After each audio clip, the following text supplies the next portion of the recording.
These flags represent Ukraine's fallen soldiers. They have grown in number. The faded flags a testament to how long the fighting has gone on for. Ukrainians are hoping for an end to the war. But much of what that end could look like hinges on who becomes the next US president. І якщо ми втратимо підтримку, ми втратимо все. І всі ці жертви, вони будуть марними. І надзвичайно боляче дивитися, як це поле розростається. Тому що я раз на півроку буваю в Києві, і це жахливо просто, з якими темпами воно зростає. І я розумію, що це просто краплина у морі. People are aware how important military aid contributions are from Washington. The United States is Ukraine's biggest donor. So far, it has allocated $175 billion to Kyiv, largely for weapons, equipment, and other military support, far surpassing aid from any other country. But security experts say delays in getting aid approved by the US Congress has given Russia an upper hand on the battlefield. Former US President Donald Trump has repeatedly threatened to cut off aid and has said if he gets back into the White House, he will end the war within 24 hours. Я впевнена, це буде на умовах Росії, що прийдеться нам пів України просто віддати, Крим віддати, може навіть ще щось віддати, щоб це все закінчити. On the other hand, US Vice President and the Democratic presidential nominee Kamala Harris has voiced strong support for Ukraine.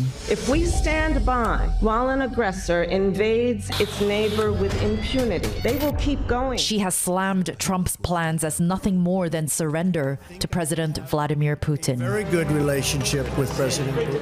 Either way, there is still strong bipartisan support for Ukraine in Congress. Last April, when the U.S. approved its last large tranche of $61 billion in support for Ukraine, that the vote was 3-1 in favor in the House of Representatives and 4-1 in favor in the Senate. I don't see that that's changed a lot, even though one of the presidential candidates is obviously more skeptical about supporting Ukraine. Thank you so much.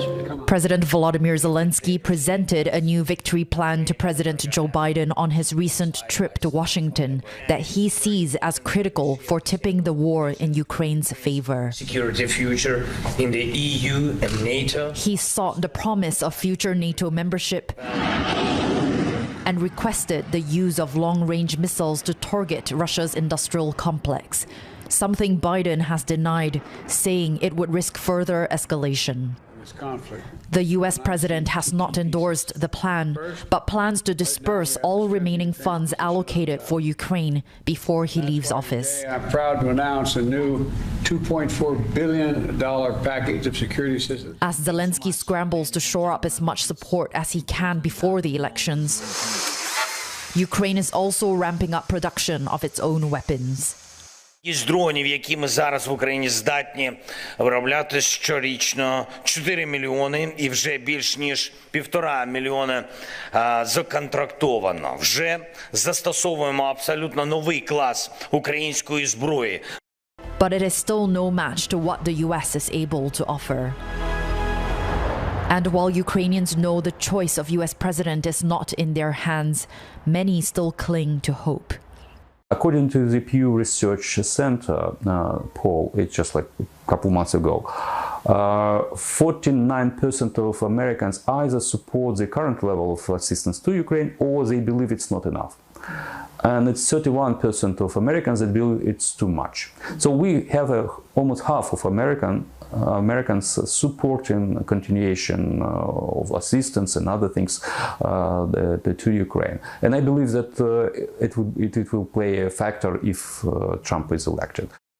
Whatever the outcome, Ukraine will have to adapt to the changes in the White House, even as they hope their country's sacrifices will not go in vain.